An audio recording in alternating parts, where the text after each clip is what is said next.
Bismillahirrahmanirrahim. Assalamu alaikum students. This is our third lecture, plasma membrane, from chapter number 4, the cell. I have divided this topic into 5 headings, subheadings. First, we will see its definition, then its chemical composition, then its structures, and then its functions. So let's move towards the definition. Plasma membrane or cell membrane is the outermost boundary of the cell. But in case of plant cell, is the outermost boundary of most of the cells. But in case of plant cells, this is further surrounded by an additional membrane known as cell wall. आप इसे ऐसे भी define कर सकते हैं, the semi permeable membrane surrounding the cytoplasm of the cell. कि semi permeable membrane, living membrane that surrounds the cytoplasm of the cell is known as plasma membrane. If we see its chemical composition, plasma membrane is consist of 3 basic parts, 3 basic components. That is proteins, lipids and carbohydrates. Proteins की जो percentage है total composition के अंदर वो मोर और less 60 to 80% है. Protein is about 60 to 80% of the total cell membrane and lipid is about 20 to 40% of the total cell membrane. जो lipids है इनकी जो अमाउंट है, जो परसेंटेज है वो तकरीबन 20 to 40% है. And carbohydrate is amount in the trace amount, negligible amount, बहुत कम अमाउंट में. So cell membrane is chemically consist of 3 basic components: proteins, lipids, carbohydrate 60 to 80%, protein 20 to 40%, lipids and in trace amount less than 1% or around 1% is carbohydrates. If we see its structure, there are two structure models of the cell membrane, or unit membrane model was proposed earlier, and according to this model, lipid bilayer sandwiched between the 2 protein layers. कि जो 2 lipids की layer हैं वो proteins की layer के अंदर क्या है, सैंडविच्ड हैं, just like this.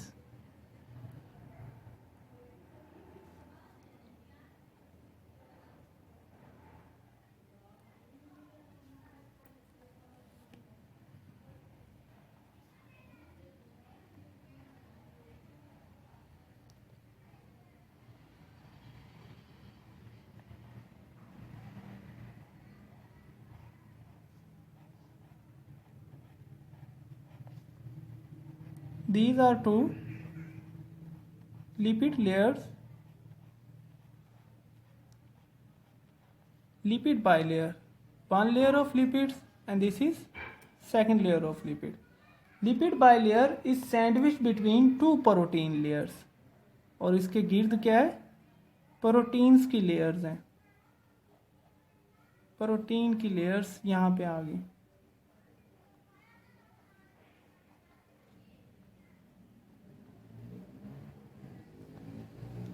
This is about unit membrane model. If we want to label it, this is protein layer and these 2 are lipid layers,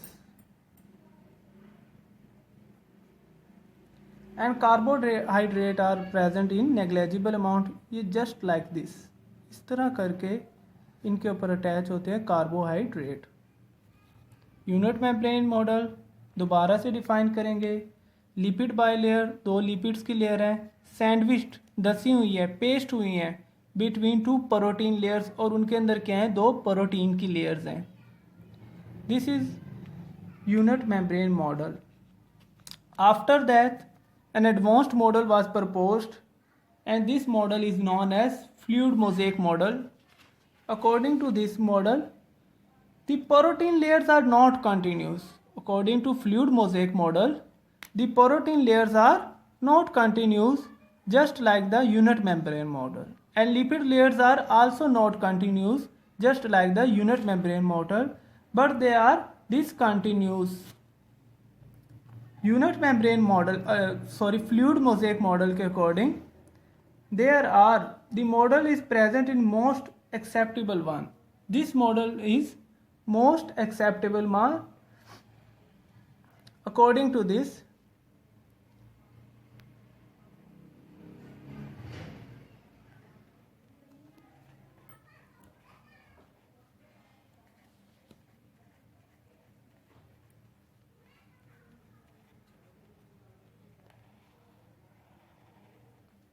ये proteins, as we said earlier, proteins are not present in continuous manner, rather they are embedded in the lipid bilayer. Now we will label it.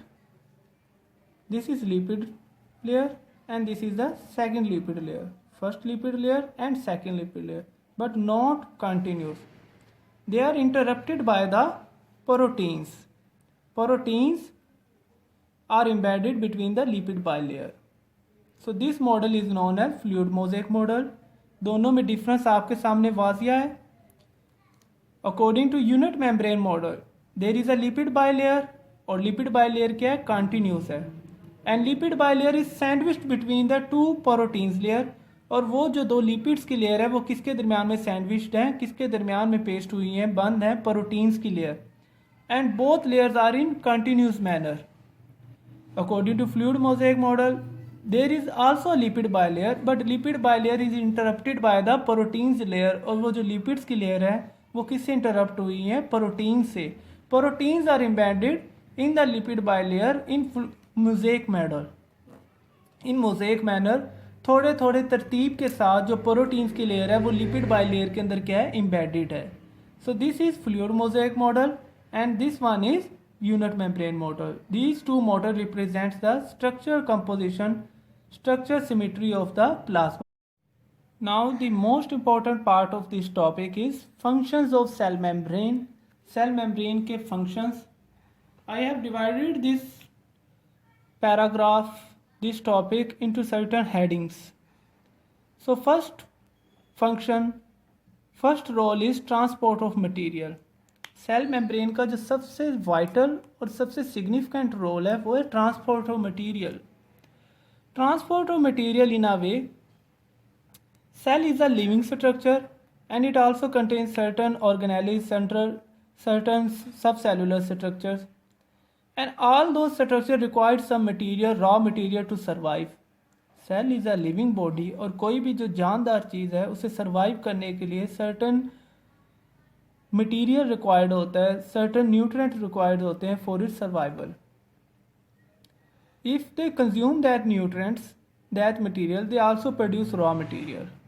Cell को intake भी चाहिए होता है, inflow of material भी चाहिए होता है, न्यूट्रिएंट भी चाहिए होते हैं, फूड भी चाहिए होते हैं, और उसके साथ जब वो फूड को कंज्यूम करते हैं वो सर्टन वेस्ट प्रोडक्ट भी प्रोड्यूस करते हैं जो कि सेल से स्क्रीट आउट होना होता है.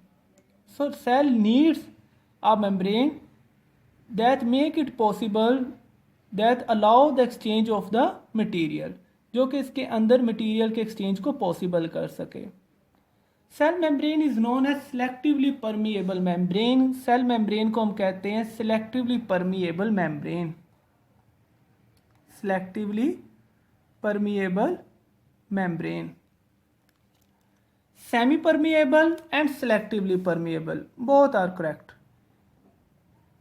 Semi permeable and selectively permeable. Meaning क्या है इसका? Meaning of selectively permeable and semi permeable and third name is that we have used is differentially permeable. Selectively permeable, semi permeable and differentially permeable, तीनों जो words हैं वो valid हैं. इन तीनों का मतलब एक है कि ये अपने अंदर मटेरियल के एक्सचेंज को अलाउ करती है, बट सिलेक्टिव मटेरियल को, सेमी परमिएबल, पूरी परमिएबल नहीं है, पूरा परमिट नहीं करती किसी भी चीज़ को, पासिज को। कुछ चीज़ों को अलाउ कर देती है, कुछ चीज़ों को अपने पास क्या कर देती है, ब्लॉक कर देती है। उन्होंने हमें 3 एग्जाम्पल दिए हैं कि जो लिपिड सॉल्युबल मटेरियल है, any material that is lipid soluble, वो इजीली इससे पास हो जाता है। मैं उसके सामने लिख रहा हूँ इजीली, क्योंकि जो सेल मेम्ब्रेन है वो भी लिपिड बाइलेयर से मिलती है, बनती है। लिपिड बाइलेयर के अंदर डिसॉल्व होकर वो इजीली पास कर जाता है through the cell membrane. Second one, small gases, small gas molecules, water and glucose, all are neutral particles. ये सारे जो मॉलिक्यूल्स हैं, ये सारे जो सब्सटेंसेस हैं, they all are neutral, so उन्हें कोई भी रेजिस्टेंस फेस करना नहीं पड़ती, they can easily pass through it. Yes, the ions are charge particles. Charge particles को समहाउ थोड़ी रेजिस्टेंस फेस करनी पड़ती है to pass through the cell membrane.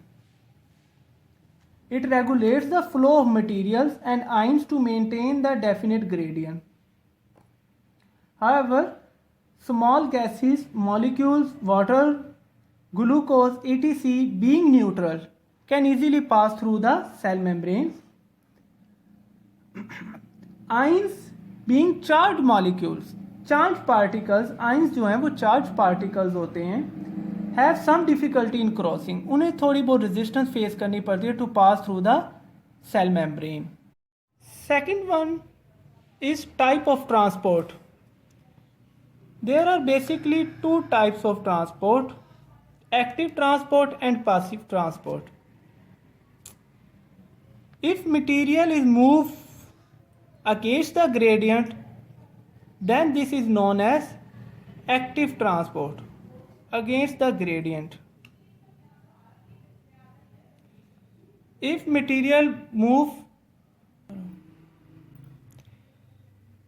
active transport against the gradient and passive transport along the gradient.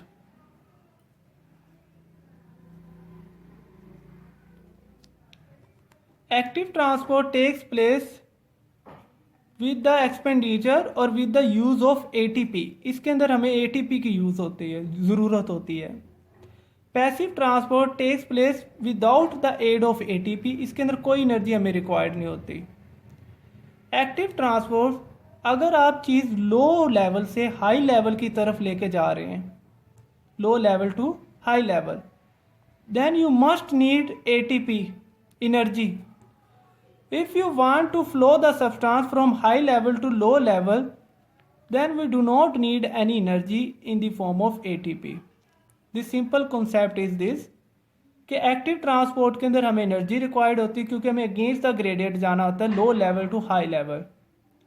Passive transport के अंदर high level to low level की तरफ चीज़ें आ रही होती हैं और वो along the gradient without the expenditure of energy easily move कर जाती हैं। देन थर्ड जो टाइप है ट्रांसपोर्ट ऑफ मटेरियल की is endocytosis. Endocytosis takes place only in animal cells and some other protozoans, only take place in animal sales.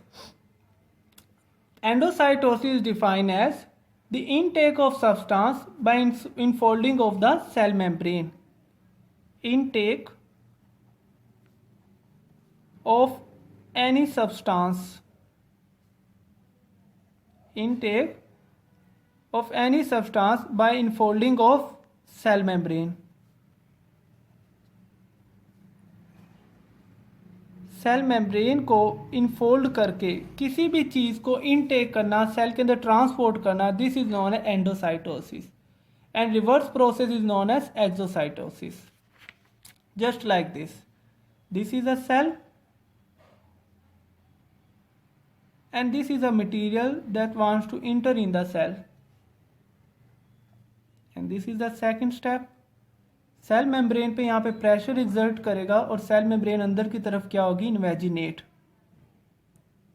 थोड़ी सी infolding बनेगी and this cell membrane meet to the points और ये अंदर एक छोटा सा क्या बन जाएगा, वैक्यूल। इसे हम कहेंगे फूड वैक्यूल, क्योंकि इसके अंदर इस वक्त क्या है, कोई न्यूट्रिएंट है, कोई मटेरियल है जो कि सेल को रिक्वायर्ड है। This is known as endocytosis. If this material is in form of liquid, then this process is known as pinocytosis. If this material is in the form of solid form, then this process is known as phagocytosis. And our last is coordination. Coordination के अंदर भी cell membrane help करती है। जो neurons की membranes होती हैं, neurons की मेम्ब्रेन होती हैं, वो नर्व इम्पल्स को ट्रांसमिट करने में रोल प्ले करती हैं। Nerve impulse transmit. So these are the 4 functions of cell membrane, जो कि पूरे पैसेज को मैंने एक हेडिंग्स के अंदर, सब हेडिंग्स के अंदर डिवाइड किया है। First one is transport of material, second one is type of transport, third is endocytosis, fourth one is coordination. So this is all about today's lecture.